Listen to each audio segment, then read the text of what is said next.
Nos remerciements vont vers l'Éternel, Dieu le puissant du christianisme céleste, que son nom reste chanté de génération en génération.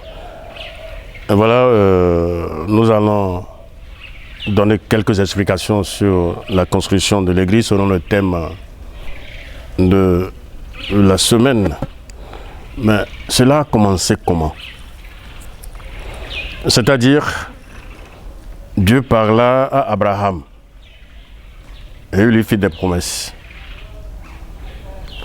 Et au niveau d'Isaac, le fils d'Abraham, c'était un rappel. Mais il accomplit en Jacob.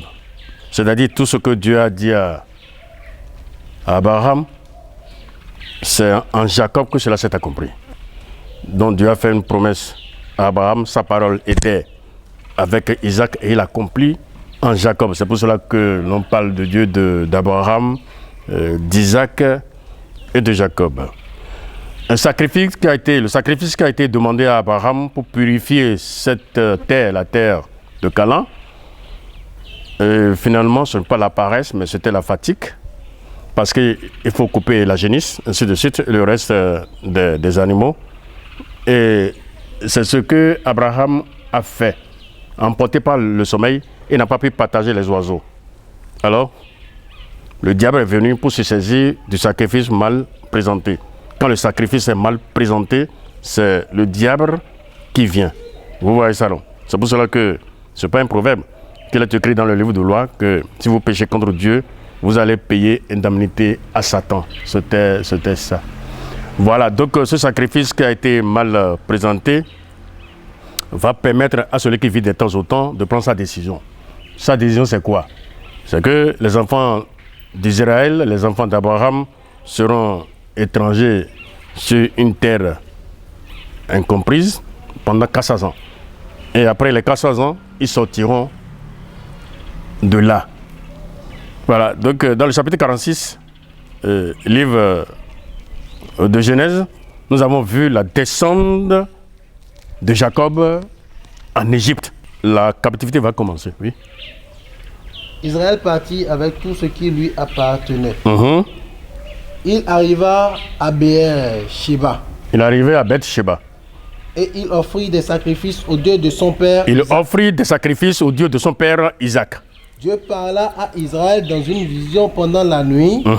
Et il dit, Jacob, Jacob. Jacob, Jacob. Israël répondit. Il répondit, me voici. Me voici. Et Dieu dit, il lui dit, je suis le Dieu de ton père. Je suis le Dieu de ton père. Ne crains point de descendre. Ne crains point de descendre en Égypte. Car là, je te ferai devenir une grande nation. Oui. Moi-même, je descendrai avec toi. Voilà, merci. En Égypte. Voyons. Et moi-même, je t'en ferai remonter et Joseph fermera les yeux. Merci. Il offrit des sacrifices à Dieu sous forme d'action de grâce. Et s'il n'avait eu pas ça, s'il n'avait pas eu à cœur de le faire, s'il devait descendre en Égypte sans présenter des actions de grâce à l'Éternel, son Dieu, et il descendait comme ça, il allait perdre simplement cette bénédiction qui dit « Moi, l'Éternel même, je descendrai avec toi ». C'est ça les actions de grâce. C'est ça les sacrifices. C'est ça les dons volontiers que nous faisons à notre Seigneur. Donc Dieu a descendu, il a descendu avec Jacob en Égypte. Ils étaient au nombre de 70 en comptant et qui sont rentrés en Égypte. Mais à la sortie, ils étaient à 600 000 sans compter les enfants et les femmes. Donc c'est des millions. Ils se sont multipliés. Et l'Égypte a vu grandir les enfants d'Israël. C'est pour cela d'ailleurs que Dieu n'a pas détruit l'Égypte. Parce que le Pharaon disait à Moïse, quand Moïse était devant Pharaon, pour lui faire comprendre que Dieu a voulu de ses enfants dans le désert pour un sacrifice de 3 jours. Pharaon disait à Moïse, qui est ce Dieu pour que j'obéisse à sa voix? Donc Dieu pouvait détruire l'Égypte à partir de la racine.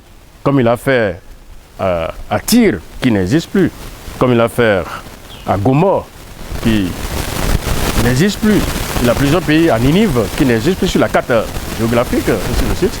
Donc, ils ont bu les eaux de l'Égypte. Ils ont mangé la nourriture de l'Égypte. L'Égypte les a vus grandir. C'est ça qui a fait que Dieu n'a pas détruit l'Égypte. Mais à main forte et à bras étendus, il fit sortir ses enfants de l'Égypte. Et dans le désert, pour la première fois dans l'histoire, Dieu parle maintenant d'un tabernacle. Le chapitre 25, livre des Exode. Dieu parle ici, il révèle. Il parle ici de son tabernacle, d'une église portative qu'on peut transporter. Donc ce serait une église construite à base des planches qu'on peut déplacer, qu'on peut porter de ville en ville, de pays en pays, ainsi de suite. L'Éternel parla à Moïse et dit, parle aux enfants d'Israël qu'ils m'apportent une offrande. Vous le recevrez pour moi de tout homme qui la fera de bon cœur. Voici ce que vous recevrez d'eux en offrande: de l'or, de l'argent et de l'airain, des étoffes teintes en bleu, en pourpre, en cramoisi, du fin lin et du poil de chèvre. Bon voilà, donc c'est une action de grâce par volonté. Vous allez le faire volontairement. Et si votre cœur l'acceptait, c'était ça. Mais ce ne serait pas une action de grâce dans l'air, une action de grâce qui va répondre à la construction du tabernacle. C'est-à-dire à partir du bitumage, la suite, les planches, les cours et la suite, tout ce qu'il faut pour construire le tabernacle. C'est ça, cette action de grâce. Vous voyez, non? La maison de Dieu en construction. Notre action de grâce sera comment? Notre action de grâce doit répondre à ce qui est devant nous. C'est ce qui s'est passé dans le désert pour la première fois dans l'histoire, la description de l'âge, de la table et du chandelier.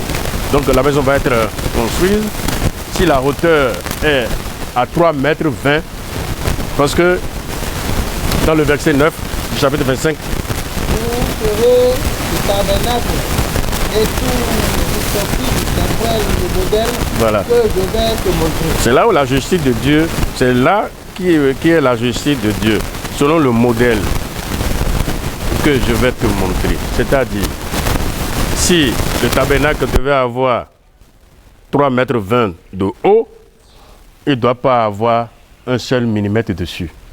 Alors qu'est-ce qu'il faut faire?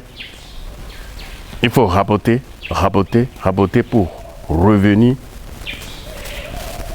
au métrage indiqué par celui qui vit de temps en temps. Si jamais vous laissez seulement un seul millimètre dessus, dans les 3,20 mètres, vous péchez. C'est un péché mortel. C'est ça que nos compatriotes, nos fidèles ne comprennent pas. Dieu est trop juste en lui-même. Et s'il dit que la table de chandelier devait être à 1 mètre, il ne devait pas avoir un plus ni un moins. Non, parle même des millimètres. Non, un plus. Vous voyez ça, non, non. Il faut raboter et présenter la forme juste. Alors, il vous déclare comment? Juste. C'est déjà la piété. Vous devenez un homme pieux. Et si Moïse faisait le contraire, et si Noé aussi faisait le contraire, l'arche construit par Noé, il n'allait pas descendre. Le monde serait fini une fois pour toujours. Mais par contre, Noé a respecté les dimensions, la hauteur, la largeur, la longueur, le périmètre, ainsi de suite. C'est ce qu'il a fait. Et finalement, après le déluge, il est sorti tête haute. Donc, il faut le respecter. Voilà, comment construire la maison de Dieu? C'est ce que nous allons voir dans 2 Chroniques, non, dans 1 Chronique, chapitre 29, verset 2, 3, 5, et le verset 14. J'ai mis toutes mes forces à préparer pour la maison de mon Dieu, de l'or pour ce qui doit être d'or, de l'argent pour ce qui doit être d'argent, de l'airain pour ce qui doit être d'airain, de fer pour ce qui doit être de fer, du bois pour ce qui doit être de bois. Merci. Bon, ici, David a voulu construire une maison à Dieu après avoir été sur la terre promise. Des années sur années après, David a mis à cœur de construire une grande maison à l'Éternel, son Dieu. Mais sa main était sur un guerrier. Sa main était pleine de sang. Donc Dieu n'a pas voulu tout de suite qu'il la construise, ainsi de suite. Donc c'est son enfant qui doit construire cette maison. Mais David a mis sur pied tout ce qu'il faut, tout ce qu'il fallait pour construire cette maison. C'était ça. Et dans le verset 5, il dit, bon, voilà tout ce que j'ai préparé. Qui veut en ajouter? Le verset 9. Le verset 5, L'or pour ce qui doit être d'or, de l'argent pour ce qui doit être d'argent, et pour tous les travaux qu'exécuteront les ouvriers.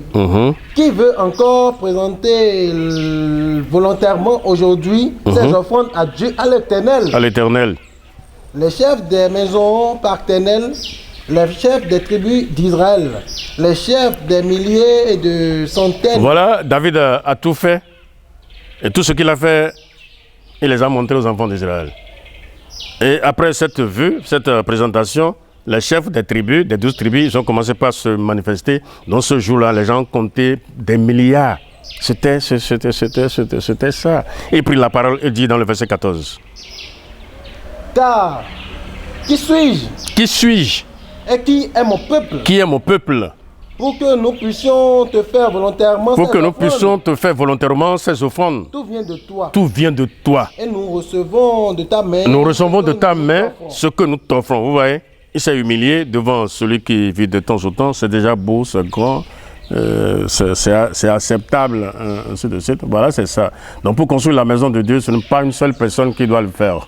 Et il faut aussi, il est fidèle, c'est-à-dire l'Église doit contribuer. Si je parle de l'Église, je parle déjà des fidèles, ainsi de suite. Et si vous participez au cours des messes, les amens, ainsi de suite, là, même si vous êtes comme la poussière de la terre, si vous êtes déjà dans la poussière de la terre, je pense que la moitié ou les quarts de ces amens viendront vous voir là-bas dans le séjour de mort. Donc c'est bon de participer, ainsi de suite. C'est bon de donner quelque chose.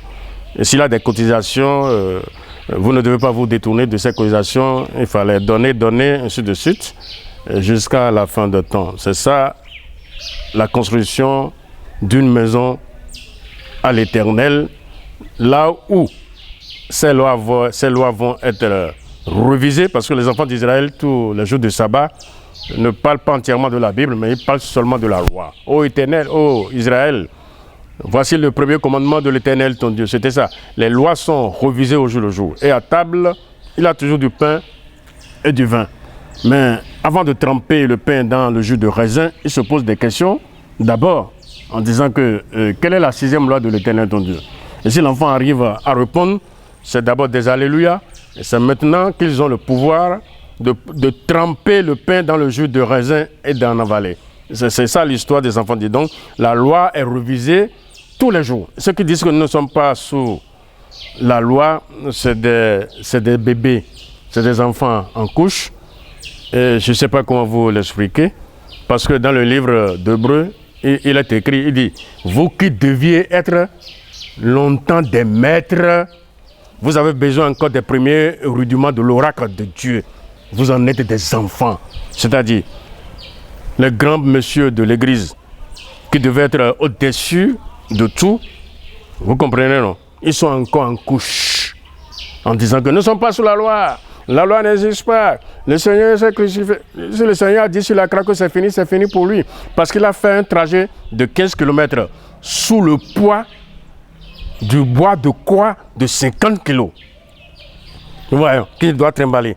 Il pouvait céder, il pouvait tomber en défaillance, mais il est resté serein jusqu'à la croix. Il dit, c'est fini. Le sacrifice est fait. Ce qui doit être fait est fait. Ça n'a rien à voir avec nous. Non. Ça n'a rien à voir avec nous pour dire que nous ne sommes pas sous la loi. La loi, c'est la loi. Ici, les dimensions du tabernacle ont été révélées. Et vous n'en avez pas le droit d'ajouter un seul millimètre. Alors, vous aurez des problèmes avec lui, ainsi de suite. Que Dieu soit loué, qu'il bénisse. Et alléluia dans toutes les maisons. Alléluia.